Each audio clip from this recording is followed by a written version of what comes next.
After you have chosen your Adobe Cooler color rule samples and taken a screenshot and saved them into the appropriate folder, we're going to build our color harmony study sheet, which is what you see in front of you. Now I have put together this Adobe Illustrator file, and before we start working, I just want to go over the workspace.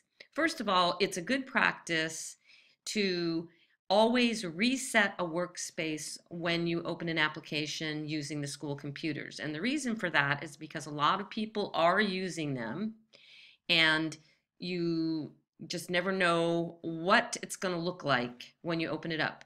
So you're going to come up to Window from the drop-down menu, and we're going to go to Workspace, and then we're going to come over here and say Reset Essentials. That way everybody's looking at the same thing. Now, for those of you that are new to Adobe Illustrator, this is not very meaningful. So what I'm going to have you do first is pull out the panels. Right here on the far right, these are called your panels. And by default, they are only listed as icons. But if you mouse over the edge here and pull it out, you now get the associated name. So that as I say, get out your layers panel or your color swatches, you can now see the associated name. It makes it a little bit easier. I always like to set up my workspace to be as efficient as possible before I get started, and that's what I'm going to do now. I'm going to take my tools and I'm going to move them in a little bit closer, because believe it or not, having to reach that far over time and time again, it starts to become a waste of time. So I'm going to move my toolbar in so it's closer, and then I'm going to pull out the panels that I need. And I'm assessing this worksheet, and I can see I'm going to need to I'm going to want to get out my layers. And so I'm going to click on layers, and it expands the layers menu. And then I'm simply going to hold and drag and tear the layers panel out and place it up here.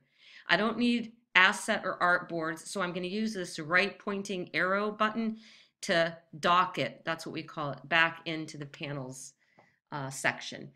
The other panel I know I'm going to need is swatches. So I'm going to click on swatches.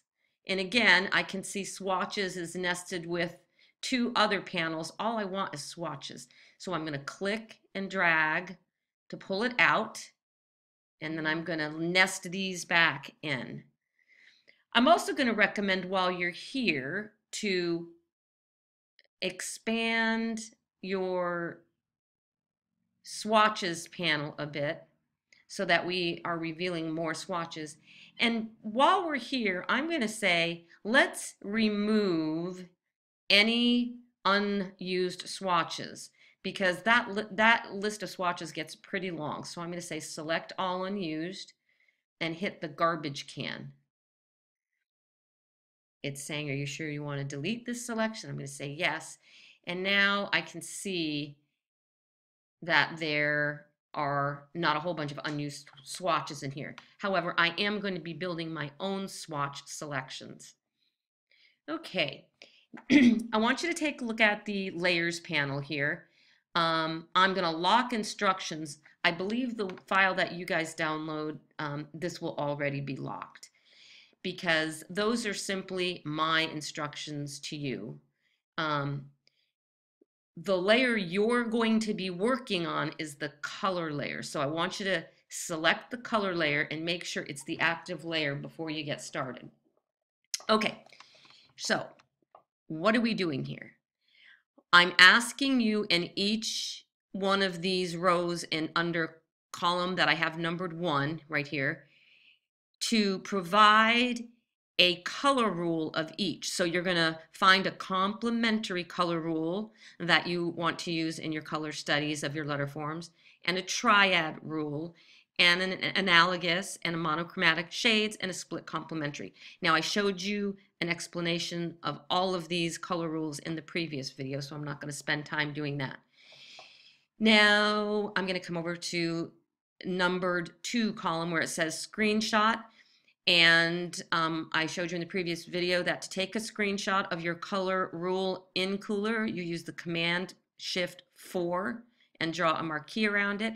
I've already done that. So I'm going to go ahead and retrieve the analogous color rule study that I want to place here. I'm going to say File, Place. You're going to navigate to the folder where the screenshot is. Here is my analogous screenshot that I took. I'm going to click Place. And you'll notice that the cursor is filled with a little thumbnail version of that screenshot. Now what you're going to want to do here is click and drag to fill this space as best you can. Okay? And I can see that that's a little bit bigger than I want it to be. So I'm going to go ahead and grab the corner, and while I'm holding the shift key to constrain the proportions, I'm going to drag in to make it a little bit smaller. If you do not hold the shift key, then you're not going to constrain the proportions and you're going to distort it. And I do not want to see that. Don't try to stretch it to make it fill that space. It should be an undistorted version. So I can see it's only going to take up about 4/5 of that actual space, but that's okay. The next thing I want you to do is I'm going to use the Z, type the letter Z, and I get my zoom tool. The only time that doesn't work is if you're actually in the type tool, in which case it will type the letter Z.